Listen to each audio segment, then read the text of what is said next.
Let's talk about asset selection and what constitutes asset selection.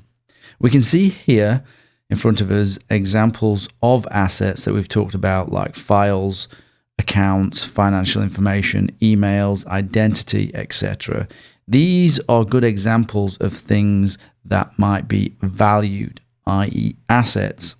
These then relate to privacy, anonymity, and pseudo-anonymity, as we've discussed. The assets have security controls, possible vulnerabilities, threats, and adversaries. How we define what are assets will depend on the entity you are trying to protect.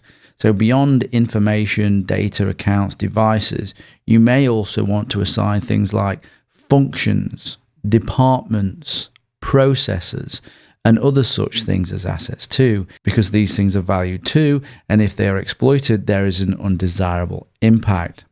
So for example, if the entity you're trying to secure is a banking application and you are the security architect, the login function for that banking app might be considered an asset. The login function would have security controls like input validation. It would have threats like hackers and adversaries.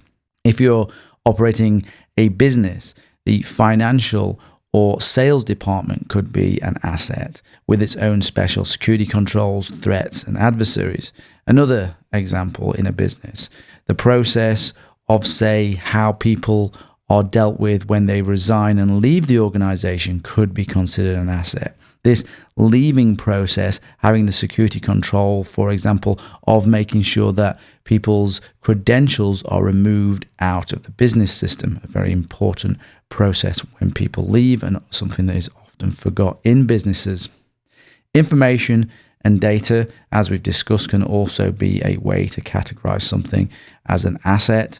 So data is often assigned as an asset in some way, and that data can often be assigned a classification like secret, confidential, sensitive, or public, and so on. So there are degrees to which security controls need to be applied to that asset based on its classification.